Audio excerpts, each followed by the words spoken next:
Hey guys, Zane Hyde here from the Nexus Schoolhouse, bringing you another episode of Over Explained. Today we're going to be looking at main tank Anub'arak with the Beetle build for a little bit of sustained healing. So we're going into Legion of Beetles, Beta Barbs at 4, Leeching Scarabs at 7, 10 Cocoon, 13 Burning Beetles, 16 Beetle Juiced, and 20 we're going to opt for Rewind.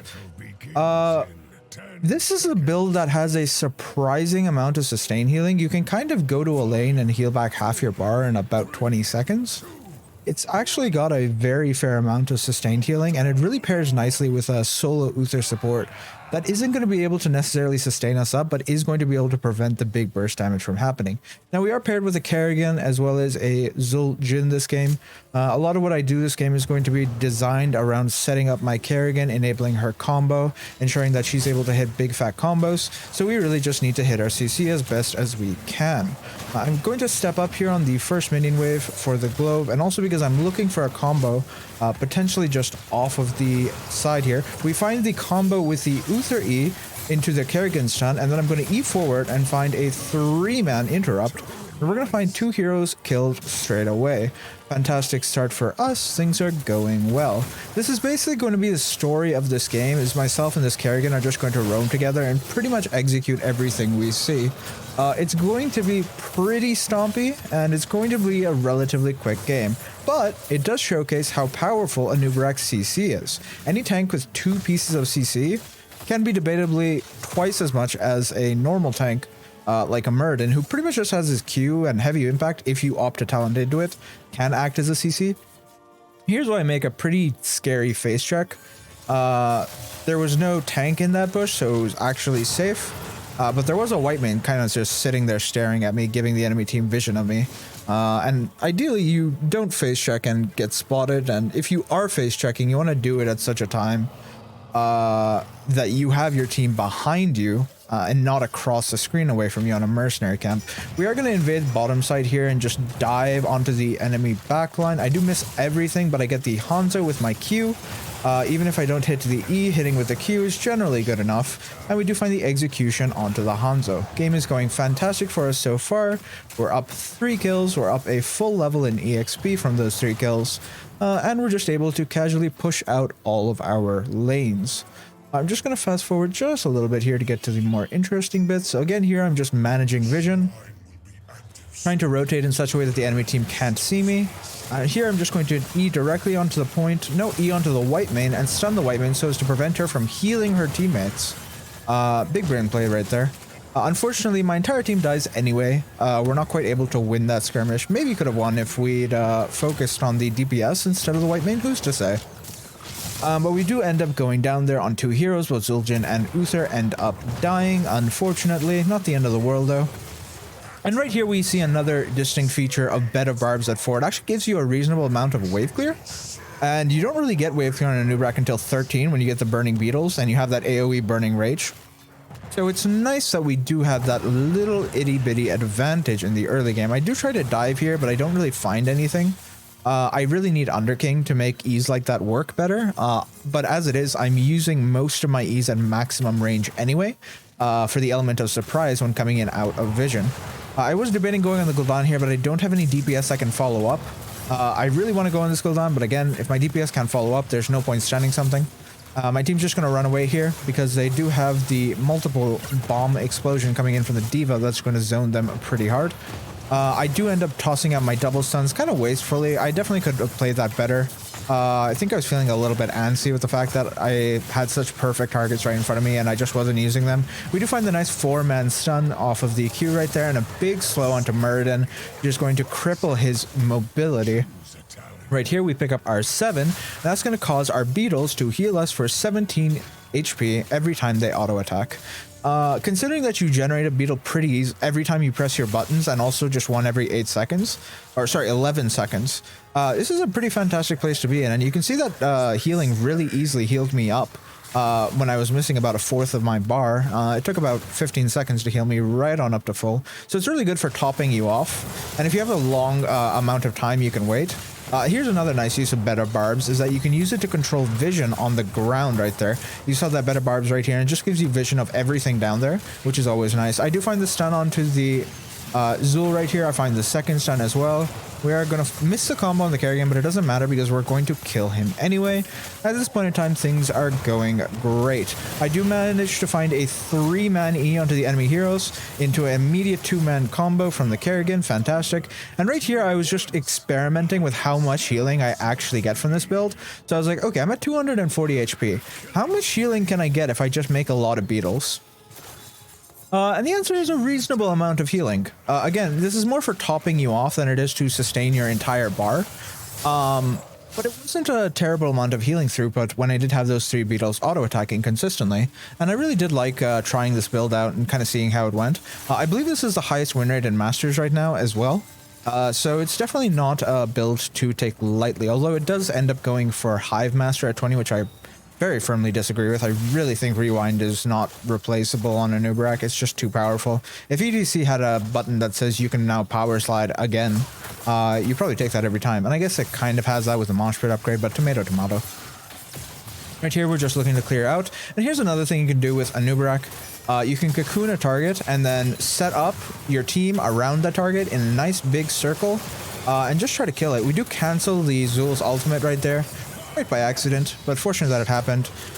My Uther was worried about me potentially feeding right there, so he does just opt to chuck the D-shield on me. It was kind of unnecessary, but I appreciate the sentiment nonetheless. I'm looking for this Hanzo right here. I'm trying to see if I can find him. He does end up stepping back forward, which I just really want to punish, and my Kerrigan's coming forward with me. So she's able to find the combo right there, and the final stun coming in from the Uther is able to finish that target right off. Fantastic. We are up now 8 kills to 2. We're absolutely stomping this game just by effectively using our stun train. And this is how you want to think about drafting heroes in Heroes of Storm. You want a CC tank into some sort of follow-up with 2 burst heroes who can enable you.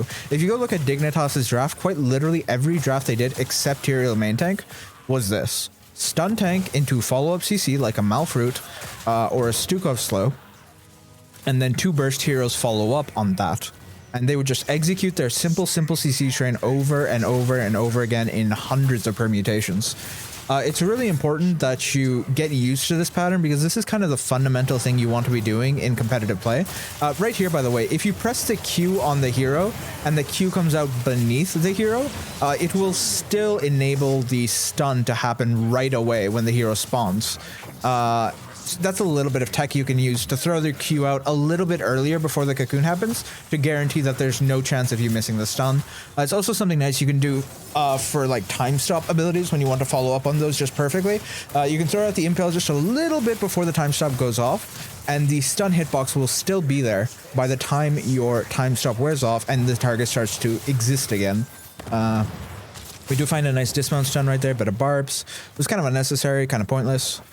I don't know why I felt the need to tank that arrow. I saw that arrow and I was immediately like, I'm going to eat this so my team doesn't. But it wasn't anywhere near my team, so it was really unnecessary. Even though this game is a stomp, there are a lot of things we can criticize about my play, which is how it should be. You should be able to see the faults in your play and go, you know, I really want to fix those up and just polish it a little bit. Now we're just going to fast forward right on through this phase here. We do end up finding the enemy team in the side, and then I E forward so that I can get a cocoon onto this Zul. We're going to lay our Q just a little bit before the timer expires, and that's going to guarantee the stun goes off, and we do end up canceling his ult again. Very nice for us. I end up Eing forward here to hit the white main, and then I'm in a very awkward position of not really wanting to go up because it allows Hanzo to hit me easily, but also not wanting to be here. So I just kind of wiggle back and forth in the enemy base trying to dodge the Hanzo for a bit. He just kind of ignores me, so I E out. I'm not sure what just happened. I don't like it. I don't know. That was a strange little event. We do end up just clearing out a wave on the bottom side here. We are now 16 to the enemy team's 13. So we have a pretty massive talent advantage. They're going to have to fight very, very hard to try to come back in this game. And they're most likely not going to be able to as long as we don't mess up. We're in the driver's seat, right? We're firmly in control of our game. As long as we don't make mistakes and feed the enemy team a bunch of kills, we should be perfectly fine to do pretty much anything we want on the map. We're just going to clear out this wave, fast forward a little bit. I suspected the enemy team was on that camp, so I opted to E directly onto it. He finally gets off his ultimate. Good job, Zul. At this point in time, I was trying to cancel the Muradin's jump, I do end up missing absolutely everything, so I'm quite ineffective here. But we find the kill anyway, with the bop coming in from Kyle Ferguson on his Tarask account. Fantastic stuff. I do E directly onto the Gul'dan, and then I find a Q, and that's going to be the end of that hero right there. Now, as you can see, we don't end just yet. I'm going to fast forward on through the doldrums. We do end up looking at the enemy core, but my team doesn't want to commit. So we just end up backing off after a short duration. We're going to end up going all the way to 20 before we look to really end this game.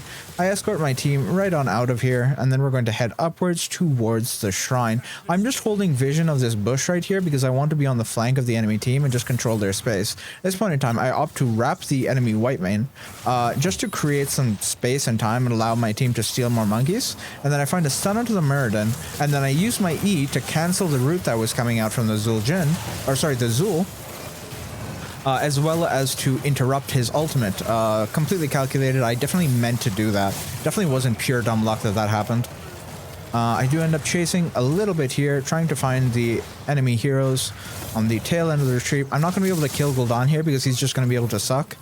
So I just end up kind of leaving him. The Muradin jumps in. I use a beetle to tank the Q. Unfortunately, beetles don't come out on the same side every single time you cast like a spell that projects a beetle. They always come out on different sides, which I absolutely hate. I really wish beetles came out from the same side every single time so that you could use them predictably to eat AoE spells or like skill shots. I really think that would be a cool change for Anub'arak. That would really allow you to do some more interesting tech with him. Now, we're just fast forwarding through the shrine phase here. You guys can obviously see the end of this game. We're going to have a light skirmish. We're going to press our buttons, then we're going to rewind, and then we're going to press our buttons, and we're going to clean up the last few kills before we march on to the core. I hope you guys enjoyed this video over-explained. Kind of the basics of a CC train, how to execute one. You really want to be executing this in your NGS games or your Heroes Lounge games. You want to be talking to your team and going, okay, how can we draft a CC train of some kind? And how can we ensure that we always hit it, right? Make it easy for yourself. You could go main tank Uther, you could go main tank Johanna and just use the Frisbee in order to find it, right? Fastest stun in the game. Generally an easy projectile to hit. And then recancel Zul's ultimate for the 6th time, I think. Again, totally calculated. I definitely meant to do that.